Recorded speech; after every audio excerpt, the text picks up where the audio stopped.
Hey guys, we're coming today with the Crushes sisters, Beth and Karen, and we have a visitor today. Hi. She's an author, but she's also a friend, and we've gone back a lot of years, at least 8 years. We went together in CR, and then Beth had a relationship with her At Gateway. at Gateway. How many years was that? I was there for 8 years. Yeah, we were there for 5, I think. Yeah. So the thing that the Lord's been really laying on my heart is like He's in the waiting. Like time, He has no timetable. Our timetable is not His. So 8 years He has brought us back together to create a group that we are part of.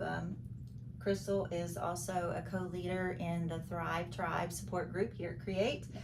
And Beth also is involved, and it's just amazing how God works to bring people in your life back around at a different time to complete the purpose and the mission He has for you in your life. And so I think that's so great. When I met Crystal, I would have never thought she was going to be writing us a book. I'm going to write a book too. I've got one on my mind, and Beth has written a book. So God's doing great and mighty things in our lives, and we give Him all the glory. So this is our first real interview, and I don't want to botch this up. So I'm going to read a little bit about our author here. So it says, Crystal Fulmer is a pastor's wife and homeschooling mom to 6 kids. Some grew in her womb and some in her heart. God is sanctifying her through anxiety, depression, OCD, and personal trauma, as well as trauma care. She has a master's in education and has worked in private schools, public schools, and group home settings. An advocate for removing mental illness stigma, combating toxic supermom culture, foster care, and adoption. She is passionate about writing that will minister to others. Through this medium, her ultimate goal is to use her experiences enriched by the Word of God to glorify Christ and the gospel message. She resides in Cross Lanes with her husband, 6 children, 2 cats, and 2 dogs. Her favorite place to be in life is with her family, preferably by the ocean or in a cabin in the mountains when we all want to. She is a classic introvert and loves all things peace-giving. You are welcome into her community at The Grace of Getting Up on Facebook or Instagram. And Cross Lanes is in West Virginia, so I skipped over that. But so she's a West Virginia girl. Yes, and so without further ado, Beth is going to facilitate the questioning, and I'll chime in at times. Okay? Yep, Are you that ready? sounds good. Okay. Yep, I'm ready. Okay, let's go. First of all, we would like to have you tell us the meaning of the title of your book, The Grace of Getting Up. Okay. Well, as we were discussing earlier, it is a double meaning. In my lowest time of anxiety and depression, I had already been hospitalized twice, and I felt like if I didn't get up that morning, I was struggling to get up again. My meds were still taking effect, and it was that day that I heard God's voice say, "Get up now," and there was a sense of urgency in that. And so that day I got up, and I've been getting up every day since. Even though that day was hard and the day after that was hard, it got easier as time went on. And then the second meaning of that is, as mothers, no matter what I learned through that is that as mothers, no matter how we're feeling, we still need to get up. Even if our kids are in front of the screens all day and we're like trying to get ourselves to take a shower, or we still need to get up and show up for our job as mothers. Definitely. Okay, and in chapter 2, The Pit of Despair, you write about the dark journey that you were on because of the trauma of losing your child. And you make yourself very vulnerable in that chapter, which we appreciate. Why did you decide to open up? I think because when I was in the depths of that, I wish that I had someone that would open up and tell me their story. I felt like there's a lot of isolation for all of us, but especially at the time I was a youth pastor's wife, but lead pastors' wives, people that are in ministry. I think are especially isolated because they don't feel like they can tell people Right. what's going on in their heart, and so they don't have the community that a lot of women do.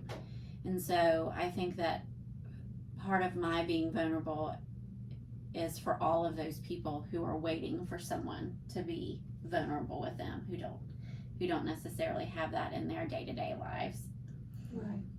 How do you think we can, because I was in ministry too, married to a pastor, how do you think that we could help other people in the ministry to where, maybe a group needs to be formed where we're supporting women who are in the ministry who feel like they live in a glass house? Because I didn't speak out either, and have a story, and I just think that there needs to be someone there for us too. And so I think maybe that's a thought that we need to, absolutely, because I don't know of one. If any of you all know of a support group for those who in the ministry are struggling, because there's a lot that people don't understand.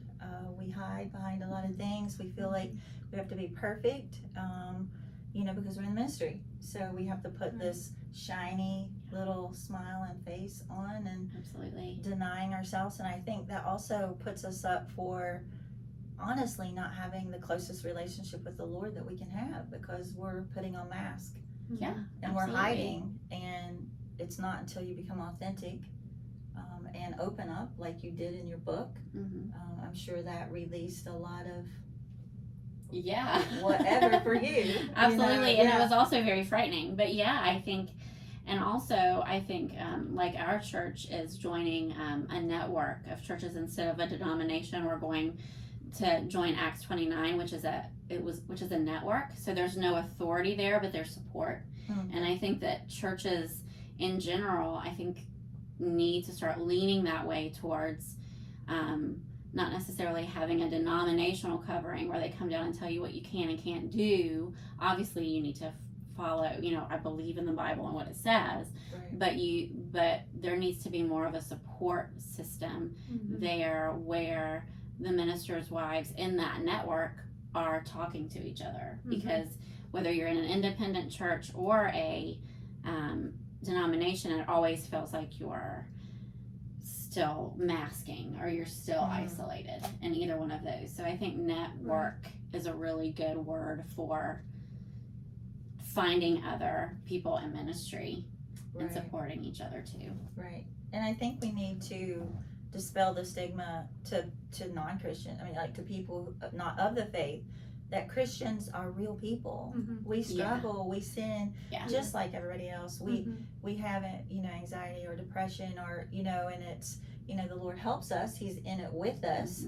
But I think that people looking in, and that's where we get the hypocritical name, and people turn away from God because of the church.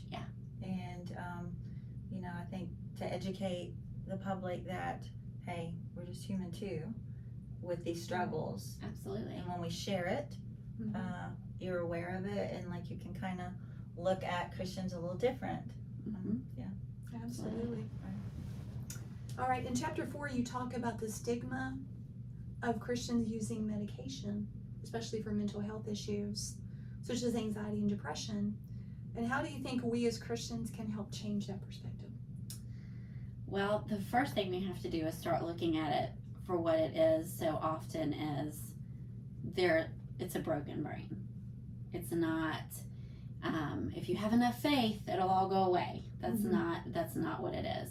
Now, do I think sometimes what I'm learning in my journey right now while I am still on medication is that there are ways to heal my brain cognitively, through food, through nutrition, through supplements. I'm learning all those things, but I still need a medication. And so I think, there may be a time that the Lord says to me or anyone else who is on medication, okay, let's try to taper off. Let's try to, but it is a tool in a toolbox, just like someone that has cancer, they're going to use nutrition and they're going to use, prayer, and they're going to utilize those things, but they're also going to get their chemo. these are still physiological, physical issues that Right. occur in our brain. And so I think just general education is really important for Christians to understand and to be able to help others. And I also think, like, when people are vulnerable within the church, our first reaction doesn't need to be advice, it needs to be prayer. Right. It needs to be, let's lay our hands on you and pray for you and come around you, instead of, oh, well, if you're anxious, you just need to trust in the Lord. Well, that's not, really Right. helpful Right. when you're that's what you're already trying to do. You're Right. already trying Yeah. to do that. Yeah, exactly. So, I think just support and listening and just put away that judgment would be Yeah. a good start. Yes. Excellent. Okay, and in chapters 5 and 6, you share your experience of fostering. James and Michelle are their names in the book, and the challenges that brought, especially for you. You were already a mom of 3, and you were in your 3rd year of homeschooling. So what would you say to couples or even individuals who are considering becoming foster parents, but they're on the fence? That's hard, because I look back and see all the things that we weren't ready for and all the things that we mishandled. And I don't mean that in a way like the kids shouldn't be with us. Like, I absolutely think they're where God put them and where they're supposed to be. And if we had waited a month later, we wouldn't have them, so Right. it's that sovereignty of God versus looking back in that retrospect. But I really think that parents need to be aware of the brokenness of the foster care system, and that any support that you're promised, take it with a grain of salt. Not because the people in the foster care system are bad people, but because it's so overworked. Yeah, it's so overworked and so overwhelmed. So any education that I got in the classes, which were wonderful, only took me so far. And then it felt like, again, I was out on an island. Now, I know I have friends that are that do foster care that have a foster care community around them. That's not something that you see a lot in this state. There are churches. I know the church that my parents go to in Virginia, that they actually have a foster care community within their church, because there's so many foster parents. So I would say do it, but be prepared, especially if you feel like God's calling you to it. You got to do it. But be prepared to flounder in ways that maybe you didn't think you were going to. Be prepared. I know that Stephen Curtis Chapman and his wife have a seminar that I haven't been able to see yet, but I know in the seminar they talk about all the grace that you have to give yourself. Right. Be ready to give yourself a lot of grace. Be able to give your children a lot of grace.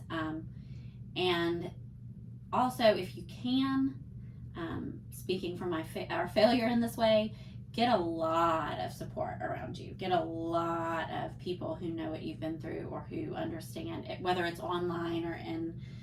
Just get a lot of people that you feel like you can be vulnerable with. But definitely, on the one hand, you can do more than you're capable of. On the other hand, be ready to be overwhelmed. Right. And I want to interject there, because you talked about support in a church.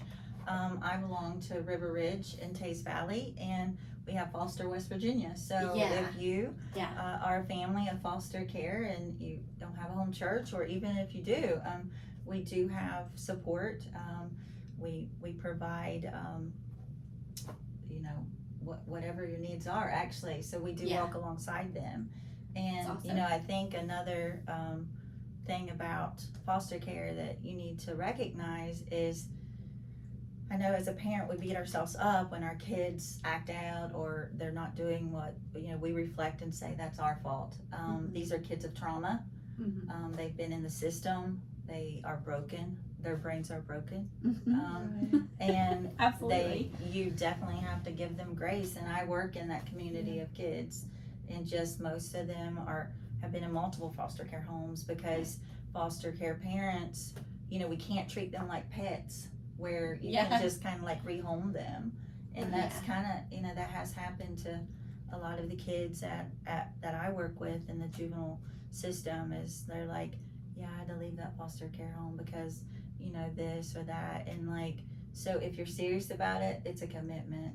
It is. It's one that and get all the training that you can. I mean, even if, I was made to believe that the training I got through foster care was it, but there are places that you can get training on reactive attachment disorder and these things these kids come with that is not completely, like, it's just an over generalized thing that they do in foster care because, again, they're so overworked. They have so many coming in. Right. They have so many kids with so many needs that a lot of things get overlooked. So. And and there's ways of being a part of the foster care system without actually adopting children. Guys, you can support, find and you can give money, you can pray. I mean, praying is big. And I've told people so many times, and there's been people that have absolutely done this, but I don't care if you're a foster parent, an adoptive parent, I don't care how long you've had the kids, foster and adoptive parents always appreciate a meal dropped off at the door or somebody paying for a pizza night or a movie night, because anything that we can do to just kind of take a deep breath in life is helpful. Absolutely. Right. And if you would like to donate to Crystal here, you can go on Create Studios upstairs and reach out to me because we are here at Create Studios right now at the Education Training Center, bringing awareness. That's what our whole goal is to the community, and to walk alongside people spreading truth and awareness and support. So, we rise by lifting others. So, and I would say that anybody that donated to us could totally get a book. So. Yeah, and we also, The Grace of Getting Up is sold here as well. And she will tell you later where you can also purchase this. But I just felt that was a good time to interject. Yeah. You can always send Love Her Way through PayPal. Absolutely. And I'll put that on the website. Okay. Thank you, ma'am. All right. On page 28, this really spoke to me. You talk about people that have been raised in the Calvinistic theology. And the Bible does talk about this. God talks about predestination and how he predestined us to become conformed to the image of his will and so forth, and how that freed you because you and Ryan have been raised with the Reformed theology. And a lot of that is based on legalism and trying to earn favor with God so that we will be accepted. But the reality is God's in the middle of our mess. Right. And how can we help others break free from the chains of legalism? Okay. So actually Reformed and Calvinist are the same. Arminian is what we were raised in. Yeah. Okay, that's right. Yeah. So Arminian is what we were raised in. And I think it's interesting to me that even once we became Reformed, which we were working at a group home, and I can't remember if I tell the story of this, it's more my husband's story, but when he saw the boys and their depravity at such a young age, he became very proud. He talks about how he became very proud, like, man, I'm glad I wasn't like them when I was their age. And then God kind of broke him through a book he read, and he realized, like, no, that is me. That is me. He just gave me the grace to overcome it. He gave me the parents and the, again, imperfect parents, but parents who at the very least guided him through life. And so that is what kind of broke him to realize, like, no matter how much I strive to be a good person, I'm always going to be broken. There's always going to be a part of me that's broken. And, the Bible talks about how we're enemies of God until we come to this, until he gives us the grace to see him. And so it did amaze me after becoming Reformed and then entering into some Reformed circles, how these mothers and fathers and people in these groups were still very legalistic, but in different ways. And I think the issue is it's our natural bend, right? We're either the elder brother or the younger brother. We either rebel or we become a Pharisee. And so I think that some of us will internalize those things and become very depressed. And some of us will externalize those things and become very proud of who we are, which at the end of the day turns people off to Christ, turns people off to the message. So I think that we need a balance in our lives of recognizing our sin and being broken by it, but also divvying up what is sin and what is a life choice, because they've become meshed Right. together in the church. And so we need to know what biblical sin is and what a choices are, especially in the toxic mother super mom culture. We need to understand the difference between those two. But I definitely think that no matter what we believe, I do not think Arminian theology is wrong. As far as I think that it will get you into heaven, I think that you are saved.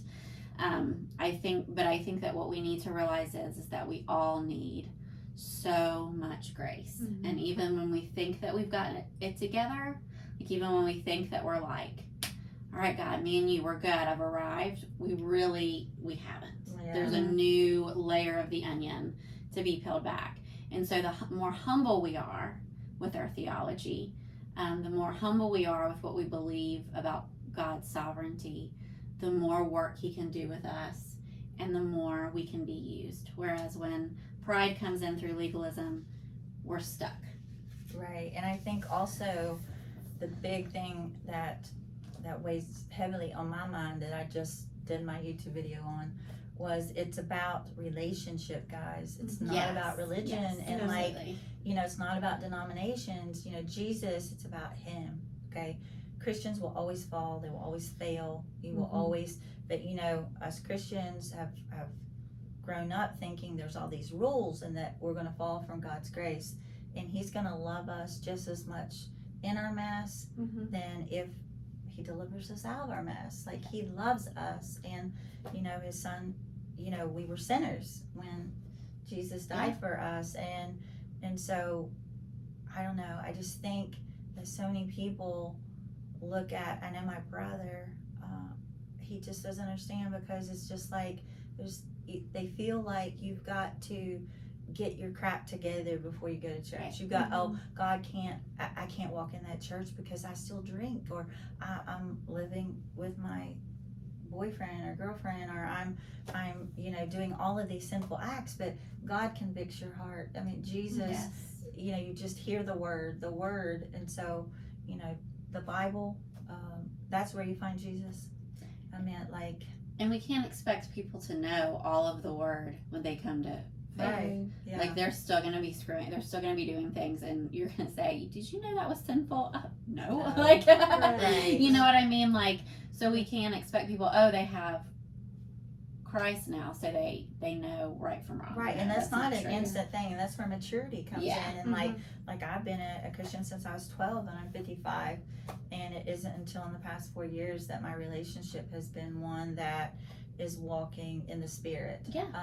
But I had no clue, because no one ever said what you just said about, like, you think, I'm saved, so life's going to be perfect, and but then you fail, and then you think, you hide your face from God, just like Adam and Eve did in the garden. When they sinned, they went and hid, and God said, where are you? What are you doing? Yeah. He knows. And so I think it's important that you recognize, everyone recognizes that it is a daily walk. It's a journey. It's not a destination at all. It's when you actually get home to heaven, he taps you, it's a job well done. Yeah. My good and faithful servant. Absolutely. So, healed? No matter what we've gone through, guys, healed, it's healing. It's a process. Yeah. So, absolutely. Yeah. Okay, on page 57, I'm going to read a little bit of what you wrote here. You say, we do what we do or did when we accepted Christ as our Savior and continually repent. We acknowledge to our children our bad choices, apologize, ask for forgiveness, and turn from our sinful, selfish ways. Also, we return them to joy by smiling, hugging, loving, and tickling face to face, eyeball to eyeball, and heart to heart. And I thought that was very important, because as parents, we're going to fail. We're going to make mistakes. And I think so many times kids grow up and they just hear, well, I'm right, and you're wrong. And we don't get down, eye level with them and say, I'm so sorry. I was wrong. I made a mistake. I hope you will forgive me. And that's so important. Yeah.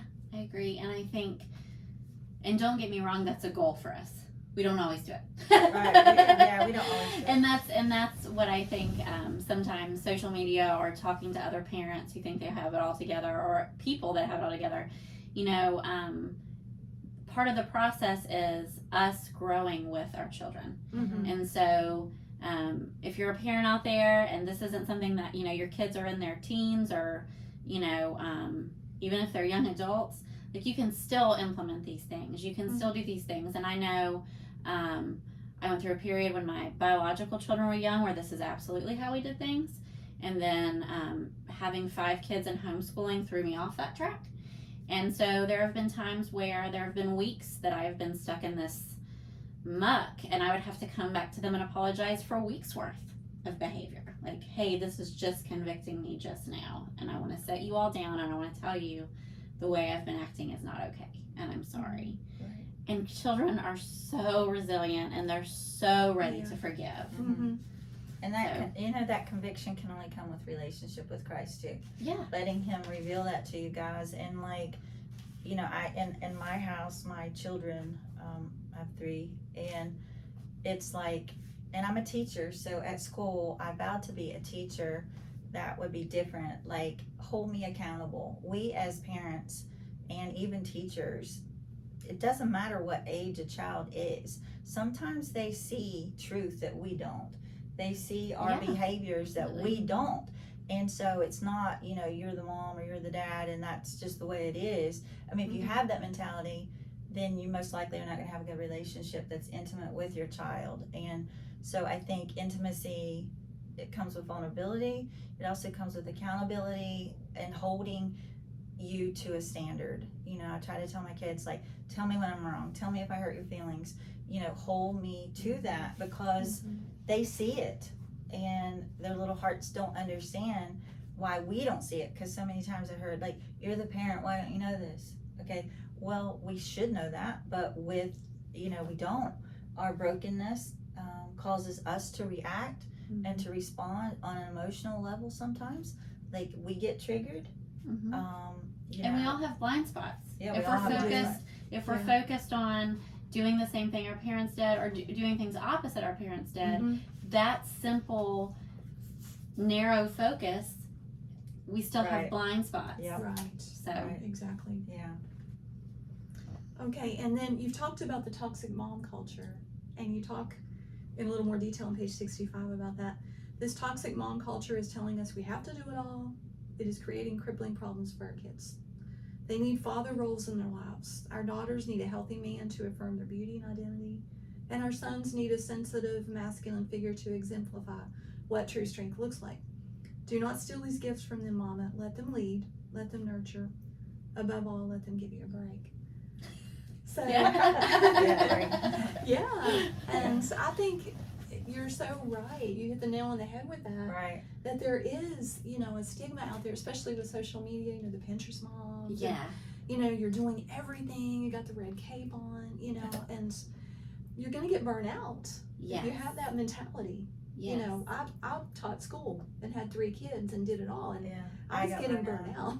Yeah. You know, and my husband would help. He would help with dishes and so forth. But still, I was doing too much. Yeah. And we've got to be balanced. Balance and just taking care of ourselves too. Yeah. Like, we have to fit ourselves in there is important. Yeah. Because we have to give to all of them. And so if we're not feeling, you know, if we're not recuperating and recharging, then we have nothing to give. Yeah. So. And we live in a world that there's tons of research out there about how important fathers are. And hear me when I say this. Mm-hmm. If you're in a situation where you're a single mom and dad's not doing anything to help, that's a totally different story. Right. God will give you the grace to cover everything that a mom and a dad have to do. Like, He will give you that grace. This is not what we're saying. I would encourage you to reach out to people to help. Right. But that's not what I'm saying. I'm saying if there's a dad in the home who is capable, who is willing, and who wants to, give it to him. Because society wants to cover up that research about how fathers are important. They want to raise up the feminism, which is great. I think women should work if they want to. I think that they want to rise it to a point where men are left out. And that's not what we want to do. We want our kids to have positive father role models so that they can see an example of their heavenly Father. Yeah, Yes. if not, like honestly, my father was kind of absent in my life. My mom did everything, and you will have young daughters growing up with daddy issues. Yes. And Yes, absolutely. they might, at least I know from my experience, getting in the relationships that just weren't healthy for me, because I wasn't shown what was needed to be done at home with my dad. Absolutely. And so for that reason too, usually your daughters marry what they say, people like your husbands or something like that. I don't know, but Absolutely. Absolutely. Okay. Got a few more questions here. I'm good. Good. How can we as the church help those who walk away and remove the stigma? And especially of divorce, you talk about on page 73 about divorce. You bring up the chapter in Matthew 19:19 that talks about there's only 2 reasons for divorce. And I think that's another stigma that needs to be addressed in the church. Yeah. And you talk about how some people are abused in their marriages, and they've done everything they can, and they still feel compelled to stay in the relationship when they're emotionally abused or maybe they're mentally abused. And that's, in my book, that's a reason to walk away if you've done Absolutely. everything that you can. Yeah. And also if you have children in that situation, they're being traumatized. Yeah. So can you talk a little bit more on that? Sure. I think that most of us, if we were raised in any kind of fundamentalist church, so anyone who was brought up in a church that leaned more towards legalism, anyone who was brought in the 70s, 80s, 90s sort of era, I think that we all were told if he beats you or if he commits adultery, you can leave. Otherwise, suck it up, buttercup. Right. And I think that is so damaging because there are people with severe personality disorders. There are people with all kinds who have learned behaviors of emotional manipulation who are very, very, their behavior is very detrimental to not only you, but to your children. And I think that asking them to go to therapy is good. If you have a strong church with elders who you know will support you, which is few and far between, but if you have a church with elders that will support you, getting counseling from your pastor or your elders with your husband is fine. I don't think that you should run out of there with your hair on fire, if there's some emotional, verbal stuff going on. But at the same time, I think there comes a point where you go, you know what, this person isn't going to change. We've tried this, we've been there, done that, and this person isn't going to change. And so I need to leave. And I need to get my kids out of there. And that point is different for everyone. It's not a formula.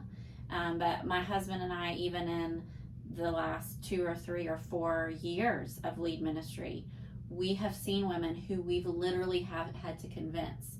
We know you don't have proof of adultery. We know he hasn't beaten you, but just to leave. And they're so inundated with, but God will turn his back on me. God won't love me anymore. And we have to convince them that it's okay to walk away. And that's hard. I think it should be hard for Christians to swallow. It should be hard for us to realize that our legalism has caused pain for so many families, because sometimes God is releasing you. Right. And we need to hear that still small voice say, I love you, and I never ever meant for you to live this way. I never ever wanted you to live this way. Exactly. So. Thank you. All right. And another point that you bring up about idols, that our children can be idols. Ouch. Ouch. And we were talking about this earlier, and I really was guilty of that. I was guilty. Years ago. You love them so much, sometimes you don't realize they're your top priority. I mean, even over your spouse. Yeah. Even That's over not how God. it should be. Yeah. And even over, It can be. for me, Yeah. you know. Yeah, absolutely. And I think we face this a lot in our, again, the supermom culture. I think we face the idea that we've taken the idea of we're our child's first teacher to we're our child's only teacher, thinking that no one else can speak truth into them, no one else can speak light into them, thinking that they can't learn from figuring things out on their own, or they can't learn from us kind of stepping back and watching what they can do. And so not only is it obviously sinful to make anything an idol, but it's also, like you said, it can be detrimental to your marriage. It can be detrimental to how your kids view the world. And so we have to strike a balance, and that balance looks different for every family. We can't, all the information out there, we have to pick and choose what's best for our family, and we have to submit our children to the Lord and remember that they don't belong to us, that they are His, Right. and that certain ages we let go in certain ways, but part of being a parent is progressively letting go and letting them find their own relationship with God in their own way, and really continuing to seek Him daily. It's not easy. I think probably most parents are guilty of this, but But it does literally give you so much more peace when you can recognize these kids aren't mine. Ultimately, they're the Lord's, and He can, like, no matter how much worrying we do, how much manipulating factors of, not letting them hurt, trying to fix every little thing for them, ultimately they're His. He can, so it as a parent, it gives you peace to just say, God, I give my kids to you, and just help me step back and let them grow as individuals, because sometimes when we're a hovering mom and a controlling one, like my mom was so I want to, like, so protective is the word, because I grew up where I wouldn't even go out of town as a teenager with friends because I was scared something was going to happen to me. So, I see that a little bit in my parenting where, my daughters are teenagers and I say, no, you can't walk down the road at night by yourself, in the dark or something like that. But, the world is different now. It has changed. But, I have that fear a little bit in me, so it's a generational thing too. My mom put us before, everything as well. And so I think that's something we all need work on. Yeah, absolutely. Definitely we do. My last question, on page 81, you give us all some hope. That kids are going to continue to develop brain-wise until they're in their mid-20s. Yes. So their brain is still developing, they're gaining knowledge and growing, maturing. So sometimes that takes, patience and time, of course, but they will get there. Yes, and I think too, even if you're looking at, science is telling us that even if you look past 25, we are capable of changing our brains. We are capable of making new connections and doing things differently. And I always, something that's a comfort to me too is that any mistakes that I feel like I've made with my children, just that reminder that we can start from where we are. We can start from this moment onward, and that whether your kid is 3 or 30, you can make those changes. And one of the most powerful things you can do for your child, especially when we talk about generational cycle breaking, is when they're at an age where they're conscious enough to see you change. That's a very, that's very, very powerful for them. Actions are always greater than words. Yes. We can, don't do what I do what I say. We kind of have to be careful with that. But and I would just add, like she's saying, it's never too late to bridge the gap in those relationships. My kids are grown now, and I'm closer with them now than I've ever been. And God can heal and restore all those relationships. Our youngest is in California, and talking about letting go, I had to let her go out there at 21 she's very strong-willed. She packed up her car and she drove out there. Yeah. And, you know, there were sleepless nights, and she struggled with some bad anxiety and some issues. And, you know, one time God spoke to me and said, "You've got to trust me. I have a purpose for her being there." In the middle of the night, he told me this. And I was praying with a friend. We decided to pray for our kids together and be prayer partners. And she said, "I really feel like God is going to bring Becca her future husband, and it's going to be soon." And 3 weeks later, they're together and they're planning to be married. And he is a wonderful, spirit-filled Christian man. We love him. He's already part of our family. And so, you know, God can do the impossible. Absolutely. He can do miracles and turn everything around. So, you know, we just want to give you that hope today. Yeah, absolutely. That there's nothing Absolutely. you can't do. Absolutely. Do you have anything else you'd like to say? I don't think so. I appreciate this time, and my book, The Grace of Getting Up, is I have a Facebook page that's The Grace of Getting Up. I have an Instagram that's The Grace of Getting Up. I don't post to Instagram very much. Most of my stuff's Facebook. But these are available at Amazon, at Westbow, and at Barnes & Noble, all online. And they're $11.95, I think, online. If you get them locally here at Create Studios or at Perot Church, they are $11. So they're a little bit of a discount there. So, yeah, I would love for you to read. I would love for you to give me a review, even if you disagree with me. We can have that conversation. So, I always say healthy comfort. Yes. There is no, you know, guys. yes, You got, Yeah. We're not all like, that's we right. can learn from each And other that's okay. all the time, and Yeah. it's okay. Yeah, it is okay. All right. We appreciate Well, you. appreciate it. Yeah, Yeah. I appreciate Thank you you. guys. Thank All right, you. bye-bye. Bye, guys. Bye.